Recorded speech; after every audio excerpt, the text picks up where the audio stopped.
அனைவருக்கும் வணக்கம். Welcome to world village cookery channel. எல்லாரும் எப்படி இருக்கீங்க?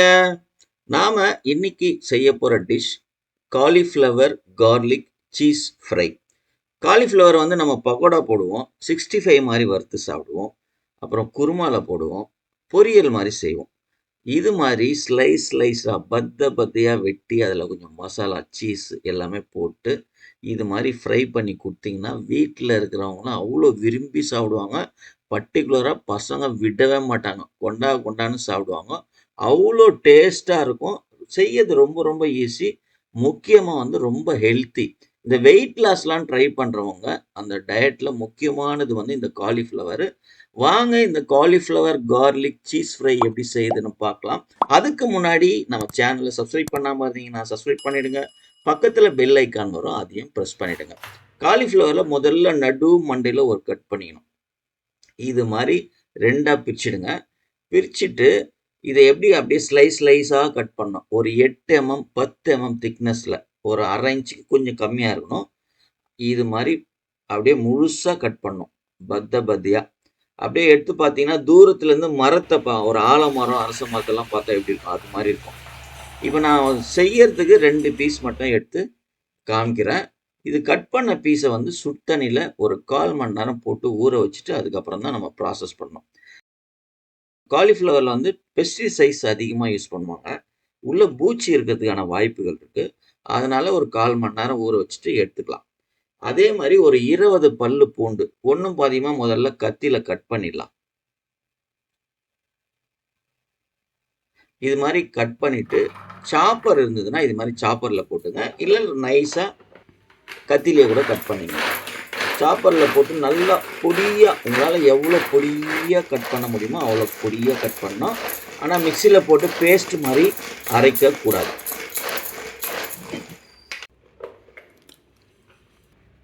ஸோ இது மாதிரி பூண்டை பொடியாக கட் பண்ணிக்கணும். அதே மாதிரி சீஸு ஒரு 2 கியூப் சீஸ் நான் எடுத்திருக்கேன்.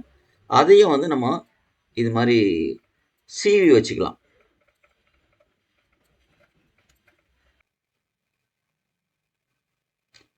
ஸோ சீஸும் சீவியாச்சா. இப்போ நம்ம ஒரு கப்பில் 40 ml நான் தேங்காய் எண்ணெய் எடுத்திருக்கேன். உங்களுக்கு எந்த எண்ணெய் பிடிக்குமோ, எந்த ஃப்ளேவரோ அதை எடுத்துங்க. 2 ஸ்பூன் நம்மளோட ஸ்பெஷல் குழம்பு மிளகாத்தூள் எடுத்திருக்கோம். தேவையான அளவு உப்பு, அப்புறம் 2 ஸ்பூன் பூண்டு, பொடியாக நறுக்கின பூண்டு, அப்புறம் நம்ம சீவி வச்சுருக்க சீஸு அதுவும் ஒரு 2 ஸ்பூன் போட்டுருங்க. போட்டுட்டு இதை வந்து நல்லா மிக்ஸ் பண்ணிக்கணும்.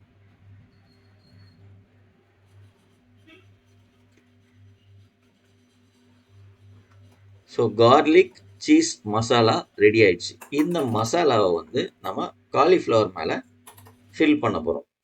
இந்த காலிஃப்ளவரை இது மாதிரி வாழலை இல்லைன்னா பட்டர் ஷீட் எதனா இருந்ததுன்னா அது கீழே வச்சுட்டு அது மேலே காலிஃப்ளவர் வச்சுடுங்க. இது மாதிரி வைக்கணும். வச்சுட்டு காலிஃப்ளவரில் அந்த கேப்லாம் இருக்கு பாருங்க, அந்த கேப்பை வந்து இந்த மசாலாவால் ஃபில் பண்ணணும். நம்ம கீழே இலை பட்டர் ஷீட் வைக்கிறது என்னன்னா இந்த ஆயில் வந்து கீழே கொஞ்சம் ஒழுகும். பரவாயில்ல, அது ஒன்றும் பிரச்சனை இல்லை. நம்ம அடுத்த பீஸ் செய்யும் போது அதை எடுத்து யூஸ் பண்ணிக்கலாம். இதையே ஃப்ரை பண்ணும்போது கூட அந்த மசாலா எடுத்து அது மேலே அப்ளை பண்ணிக்கலாம். ஸோ இது மாதிரி அந்த கேப்லலாம் நம்ம இந்த மசாலாவை ஃபில் பண்ணணும்.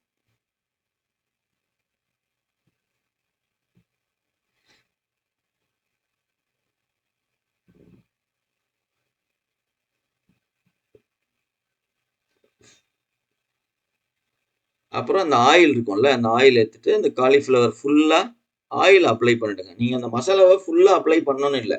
இதில் சீஸ் இருக்கிறதுனால அது மெல்ட் ஆகி அப்படியே ஸ்ப்ரெட் ஆகும்.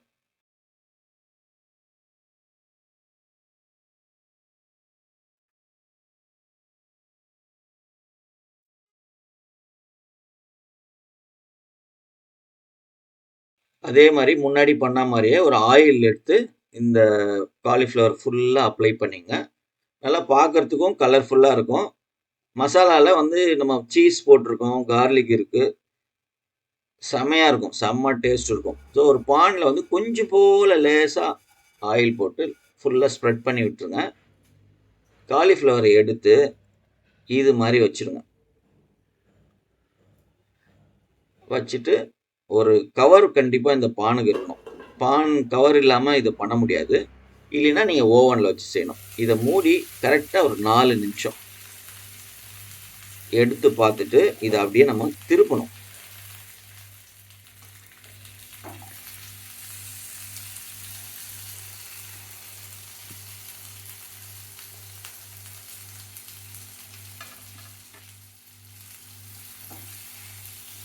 இது மாதிரி திருப்பிட்டு சப்போஸ் மசாலா ஏதாச்சும் இல்லாத இடத்துல இருந்தால் நீங்கள் அந்த மசாலாவை ஃபில் பண்ணிவிட்டு திரும்ப மூடி வச்சுருங்க.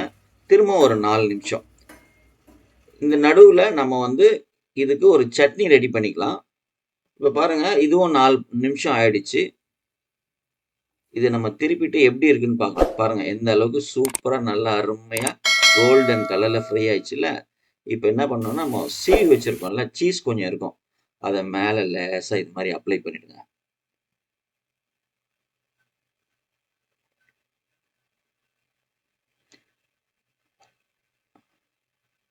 இது மாதிரி சீஸை மேலே வச்சுட்டு திரும்ப மூடி கரெக்டாக ஒரே ஒரு நிமிஷம். நடுவில் நம்ம அந்த சட்னி ரெடி பண்ணிடலாம். கொஞ்சம் போல் ஒரு ஸ்பூன் எண்ணெய் ஊற்றிட்டு 3 ஸ்பூனு டொமேட்டோ கெச்சப் இருந்ததுன்னா டொமேட்டோ கெச்சப்பு, அப்படி இல்லைன்னா நம்ம தக்காளியை பேஸ்ட் மாதிரி அரைச்சி கூட செய்யலாம். நம்ம ஒரு ஸ்பூன் பொடியாக நறுக்குனா பூண்டு சேர்த்துக்கலாம். நல்லா ஒரு 30லேருந்து 1 நிமிஷம் நல்லா அதை லேசாக ஃப்ரை பண்ணிவிட்டு ஒரு 2 ஸ்பூன் தேன் உங்கள் வீட்டில் இருந்ததுன்னா தேன் சேர்த்திங்கன்னா செம்ம டேஸ்ட்டாக இருக்கும். தேன் இல்லைன்னா நீங்கள் சர்க்கரை சேர்த்துக்கலாம், நாட்டு சர்க்கரை சேர்த்துக்கலாம், கருப்பட்டி இருந்தால் கருப்பட்டி கூட சேர்த்துக்கலாம். செம்ம டேஸ்ட்டாக இருக்கும். அதை வந்து கொஞ்சம் போல் தண்ணி சேர்த்து ஒரு 30 செகண்ட் கொதிக்க வச்சு இறக்குனீங்கன்னா அருமையான சட்னி சூப்பராக இருக்கும். இந்த சட்னி நீங்கள் செஞ்சு பார்த்துட்டு கமெண்ட் பாக்ஸில் எப்படி இருந்ததுன்னு கமெண்ட் பண்ணுங்கள். சூப்பராக cauliflower garlic cheese fry ready ஆயிடுச்சு பாருங்கள். எப்படி இருக்கும் பாருங்க. அப்படியே எடுத்து தட்டில் வச்சுக்கோங்க. பார்க்கும் போது சும்மா நம்ம அந்த மசாலா பவுடர் யூஸ் பண்ணுற பாருங்க, நம்ம மசாலாவே வேற லெவலில் இருக்கும். அந்த வாசனை இதெல்லாம் நீங்கள் ரெஸ்டாரண்ட்லலாம் வாங்கி சாப்பிட முடியாது, கிடைக்காது. வெங்காயத்தால் இல்லைன்னா கொத்தமல்லி தழை தூவிக்கலாம். கூட நீங்கள் சட்னி வச்சுன்னு சாப்பிட்டீங்கன்னா அப்படி இருக்கும். கண்டிப்பாக உங்கள் வீட்டில் செஞ்சு பாருங்க, சாப்பிட்டு பாருங்க, சந்தோஷமா இருங்க. இந்த வீடியோ பிடிச்சிருந்ததுன்னா லைக் பண்ணுங்க, உங்கள் நண்பர்களுக்கும் உறவினர்களுக்கும் ஷேர் பண்ணுங்க. முக்கியமாக நம்ம சேனலை சப்ஸ்கிரைப் பண்ணுங்க. பக்கத்தில் பெல் ஐக்கான் வரும், அதையும் ப்ரெஸ் பண்ணுங்க. மீண்டும் அடுத்த வீடியோவில் பார்க்கலாம். நன்றி, வணக்கம், பபாய்.